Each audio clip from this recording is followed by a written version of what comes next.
अस्सलाम वालेकुम। नूरान एकेडमी में आज हम इब्न अल-हैथम और साइंसी तरीक़ा कार की इस्लामी जड़ों पर बात करेंगे। अगर आप इससे मुस्तफ़ीद हों तो बराए करम सब्सक्राइब करके और इसे सदका जारिया के तौर पर शेयर करके हमारी मदद करें। सोचिए ज़रा, सदियों तक लोग ये मानते आए थे कि हमारी आंखें दुनिया को देखने के लिए कोई नादीदा शुआएं बाहर भेजती हैं। है ना अजीब बात? ये सिर्फ एक ख्याल था, एक मफरूज़ा जिसके पीछे कोई सबूत नहीं था। तो चलिए पहले उस दौर में चलते हैं, एक ऐसी दुनिया जहां सच्चाइयों को परखा नहीं जाता था, बस मान लिया जाता था। अच्छा, तो इब्नुल हैतम से पहले इल्म का क्या हाल था? देखिए, उस वक्त इल्म की बुनियाद सबूत पर नहीं बल्कि बड़े नामों पर थी। अरस्तु ने कुछ कह दिया, बतलीमुस ने कुछ लिख दिया, बस वही हरफ आखिर समझा जाता था। किसी चीज़ को जांचने या परखने का रवाज ही नहीं था। बस एक तरह से आंखें बंद करके भरोसा कर लिया जाता था। और ये बहुत खतरनाक सूरत हाल थी, क्योंकि जब कोई तरीकाकार ना हो तो इल्म और अफसाने में फ़र्क मिट जाता है, और जहां सबूत ना हो वहां इंसानी तरक्की का पहिया रुक जाता है। लेकिन फिर तारीख ने एक नया मोड़ लिया। एक ऐसा आलम सामने आया जिसने सवाल करने की हिम्मत की। इस अजीम मुस्लिम आलिम का नाम था इब्नुल हैतम। इन्होंने सोच का एक बिल्कुल नया, एक इनकलाबी तरीका पेश किया, एक ऐसा तरीका जिसने आगे चलकर दुनिया को हमेशा के लिए बदल देना था। उन्होंने सच्चाई तक पहुंचने के लिए एक मुनज़्ज़म रास्ता दिखाया। सबसे पहला कदम एक मफरूज़ा कायम करें, फिर दूसरा कदम उस पर तजुर्बा करें, तीसरा जो नज़र आए उसका मुशाहिदा करें, और आखिर में चौथा कदम एक हतमी नतीजे पर पहुंचें। ये सिर्फ कोई तरीका नहीं था, ये सच्चाई के साथ एक अहद था। और जानते हैं, आज हम इसी मुनज़्ज़म अमल को साइंटिफिक तरीक़ेकार या द साइंटिफिक मेथड के नाम से जानते हैं, और इसकी बुनियाद रखने वाले इब्न अल-हैथम थे।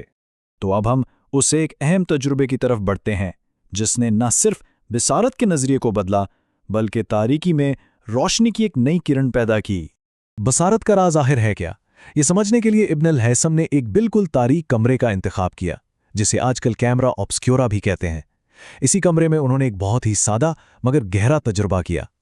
उन्होंने किया ये कि इस अंधेरे कमरे में एक बहुत छोटे से सुराख के जरिए रोशनी की सिर्फ एक किरण को अंदर आने दिया, और फिर कमाल हो गया। सामने की दीवार पर बाहर के मंजर की एक तस्वीर नमूदार हुई, लेकिन वो तस्वीर उल्टी थी। बस इस एक मुशाहिदे ने सदियों पुराने नजरिए को गलत साबित कर दिया। बात बिल्कुल साफ हो गई। बसारत तब होती है जब रोशनी आंख में दाखिल होती है, ना कि जब आंख से शुआएं बाहर निकलती हैं।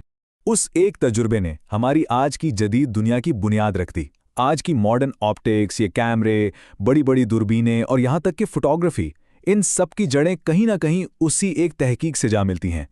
लेकिन यहाँ एक बहुत अहम सवाल पैदा होता है, इब्न अल-हैथम को इस तरह सोचने की, पुरानी बातों को चैलेंज करने की हिम्मत और तहरीक आखिर मिली कहाँ से?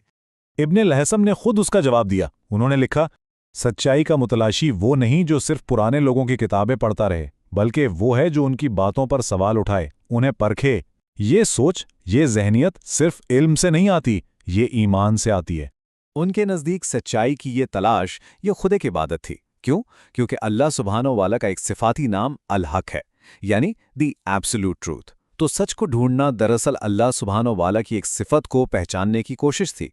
और एक बात तो तय है, जो चीज़ सच होती है वो कभी तहकीक और सवाल से नहीं घबराती।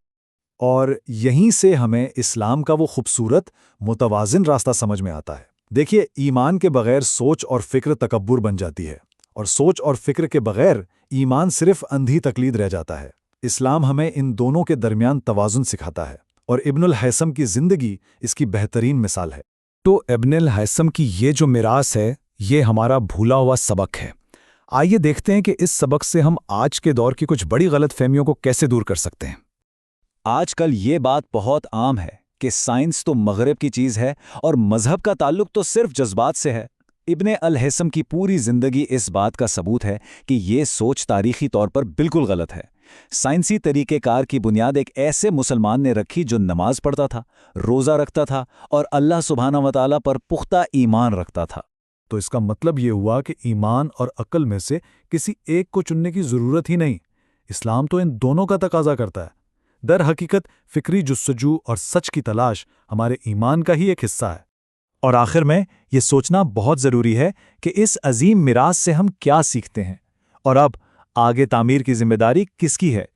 ابن الہیثم کا اصول بہت سادہ اور واضح تھا۔ انہوں نے سنی سنائی باتوں کو قبول نہیں کیا بلکہ انہیں جانچا۔ وہ ہجوم کے پیچھے نہیں چلے بلکہ سچائی کے پیچھے چلے۔ تو آخر میں ایک سوال، اگر ایک انسان نے پوری دنیا کو سوچنے کا ایک بہتر راستہ دکھا دیا تو آج ہماری باری ہے۔